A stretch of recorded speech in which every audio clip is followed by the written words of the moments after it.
فاتح یورپ حضرت طارق بن زیاد قسط نمبر 23 اپنا اسلامک اسٹوڈیو۔ معزز ناظرین، ویڈیو شروع کرنے سے قبل آپ سے درخواست ہے کہ ویڈیو کے آخر میں کمنٹس اور لائک ضرور کریں۔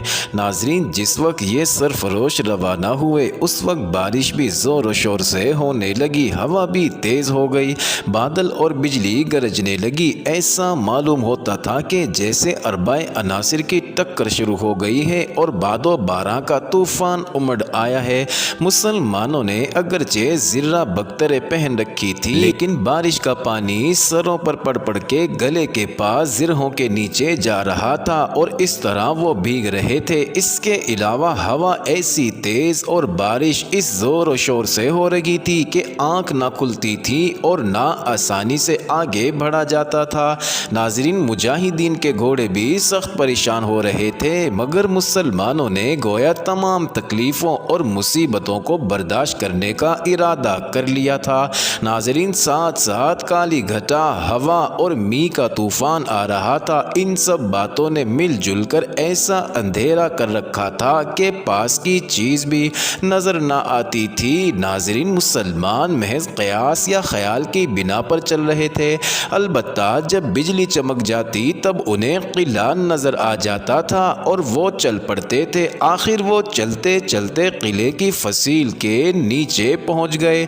ناظرین، امامن ان کے ساتھ تھا۔ چونکہ وہ بھیگ چکا تھا اس لیے اسے سردی محسوس ہونے لگی تھی اور وہ کانپ رہا تھا، مگر کسی سے کچھ کہہ نہیں سکتا تھا، کیونکہ جس طرح وہ بھیگ رہا تھا اسی طرح سے تمام مسلمان بھیگ رہے تھے۔ مگر مسلمان جفاکش تھے، اگرچہ انہیں بھی ٹھنڈ معلوم ہو رہی تھی لیکن وہ اس کی پرواہ نہ کر رہے تھے۔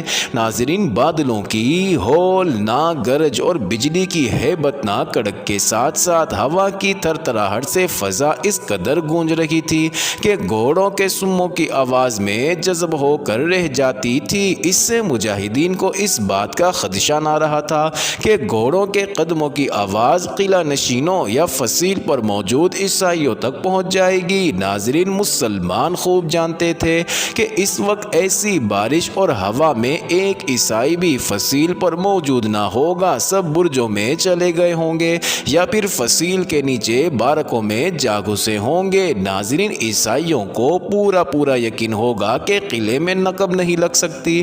مغیث الرومی نے امامن سے دریافت کیا کہ اے یہودی، بتاؤ فصیل میں کس طرف شگاف ہے؟ امامن نے کانپتے ہوئے جواب دیا، اندھیرا اور بارش کچھ دیکھنے ہی نہیں دے رہے حضور، جواب کیا بتاؤں؟ مغیث الرومی نے کہا، شاید آپ کو سردی زیادہ محسوس ہو رہی ہے۔ امامن، جی ہاں۔ مغیث الرومی، ہم نے بڑی غلطی کی جو تم کو ناجائز ہمراہ لائے۔ امامن، دراصل ایسی خوفناک بادلوں کی گرج اور ایسی دل ہلا دینے والی بجلی کی کڑک میں حملہ کا ارادہ کرنا ہی غلطی میں داخل تھا۔ مغیث الرومی، یہ سچ ہے، لیکن قدرت ہماری مدد کر رہی ہے۔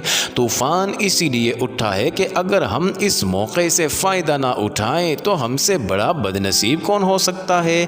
امامن، میں سمجھ نہیں سکا کہ آپ لوگ کس چیز کے بنے ہوئے ہیں۔ نہ دھوپ کا اثر ہوتا ہے، نہ بارش کا، نہ دشمن کی کثرت کا، نہ ان کے ساز و سامان کا۔ مغیث الرومی، مسلمان صرف خدا پرست ہوتا ہے اور خدا پرست جفاکش ہوتے ہیں۔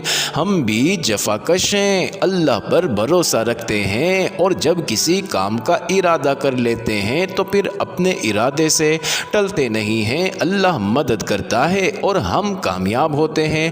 امامن، آپ ٹھیک فرما رہے ہیں۔ مغیث الرومی، دیکھو بجلی بار بار چمک رہی ہے، تم کوشش کر کے بجلی کی چمک میں اندازہ لگا لو کہ شگاف کس طرف ہے۔ امامن، بہتر ہے۔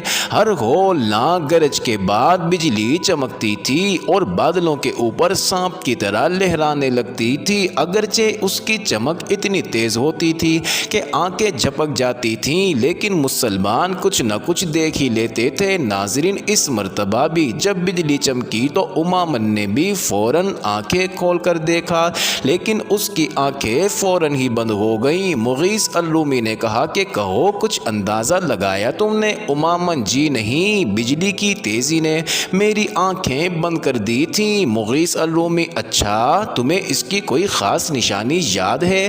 امامن، جی ہاں، اس کے پاس پاس انجیر کا ایک بڑا درخت کھڑا ہے۔ مغیث الرومی نے کہا بس کافی ہے۔ اب انہوں نے بلند آواز میں کہا مسلمانوں انجیر کا ایک بڑا درخت تلاش کرو۔ یہ کہتے ہی وہ بڑے ان کے پیچھے لشکر چلا اور وہ فصیل کے گرد چکر لگانے لگے۔ ناظرین اگرچہ دیر سے بارش ہو رہی تھی لیکن لگتا تھا بادلوں کو غصہ آ رہا تھا اور وہ بڑے زور سے پانی پھینک رہے تھے۔ ہوا بھی غضبناک ہو رہی تھی اور وہ پانی کو چیرتی ہوئی بڑے زور سے چل رہی تھی۔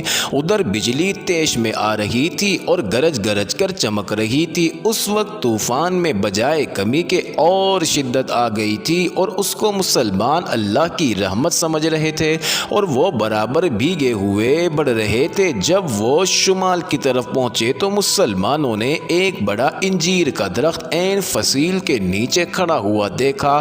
انہوں نے آہستگی سے کہا جناب انجیر کا درخت یہ ہے۔ اگرچہ مغیث الرومی درخت کے نیچے ہی آ گیا تھا لیکن اندھیرا ایسا پڑا ہوا تھا کہ انہیں درخت نظر ہی نہ آیا۔ جب بجلی چمکی تب انہوں نے دیکھا اور کہا ہاں انجیر کا درخت یہی ہے، اچھا اب شگاف تلاش کرو۔ ناظرین مغیث الرومی کے رکتے ہی سارا لشکر رک گیا اور سب نے اوپر نظر اٹھانی چاہی لیکن ایک تو بارش ہو رہی تھی، دوسرے درخت کے پتوں اور شاخوں میں سے چھن چھن کر آنے والے پانی کی وجہ سے کوئی بھی آنکھیں اٹھا کر نہ دیکھ سکا۔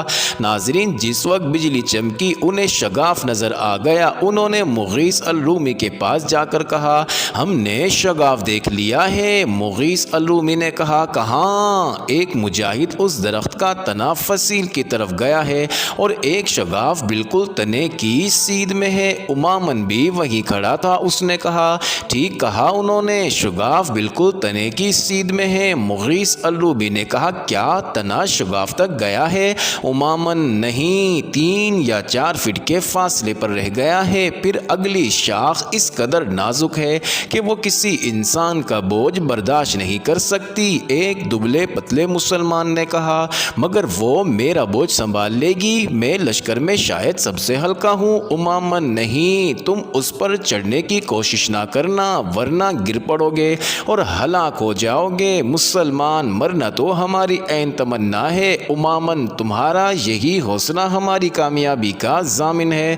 مغیث الرومی اچھا بسم اللہ الرحمن الرحیم پڑھو اور درخت پر چڑھ جاؤ، لیکن جب پتلی شاخ شروع ہو تو بجلی کی چمک میں دیکھ لینا کہ وہ تمہارا بوجھ برداشت کر سکے گی یا نہیں اور کیا تم شگاف تک پہنچ جاؤ گے۔ امامن دونوں باتیں غیر ممکن ہیں۔ مغیث الرومی کیا مطلب ہے آپ کا؟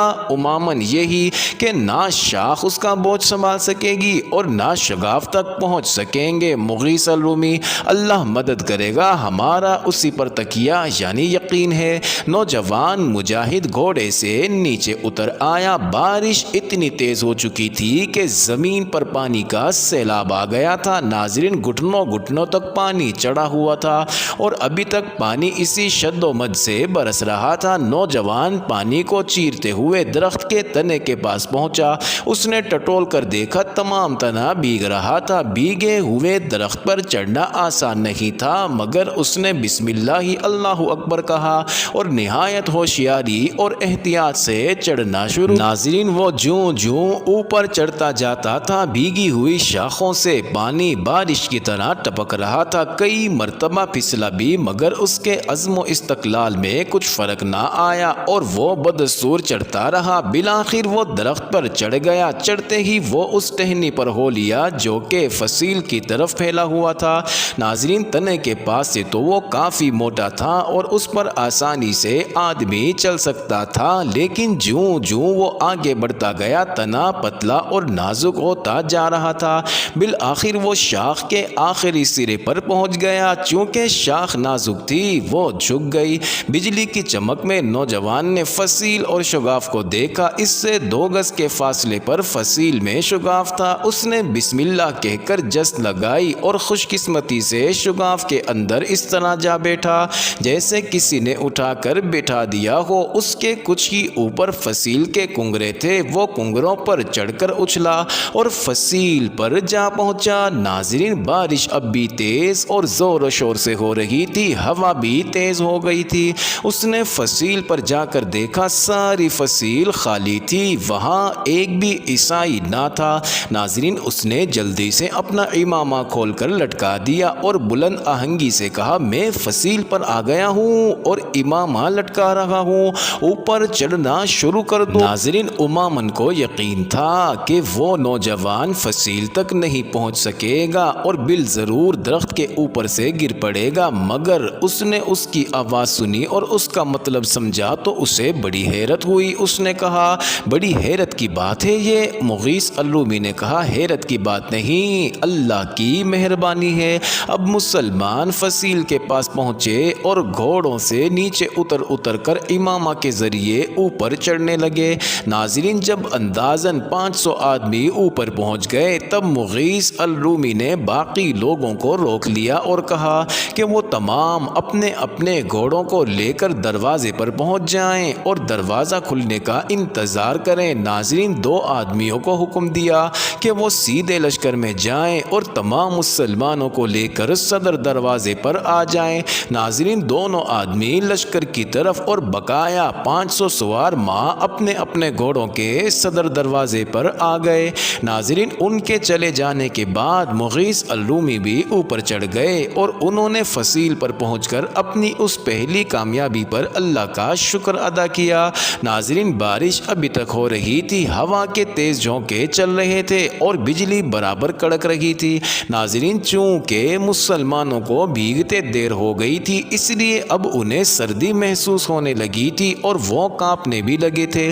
مغیث الرومی نے بجلی کی روشنی میں نظر اٹھا کر دیکھا، انہیں قریب ہی ایک برج نظر آیا۔ وہ صرف 50 آدمیوں کو لے کر برج کے اندر پہنچے۔ ناظرین، برج کافی بڑا تھا اور اس کے اندر روشنی بھی ہو رہی تھی۔ بہت سے عیسائی پڑے سو رہے تھے جو 250-300 سے کم نہیں تھے۔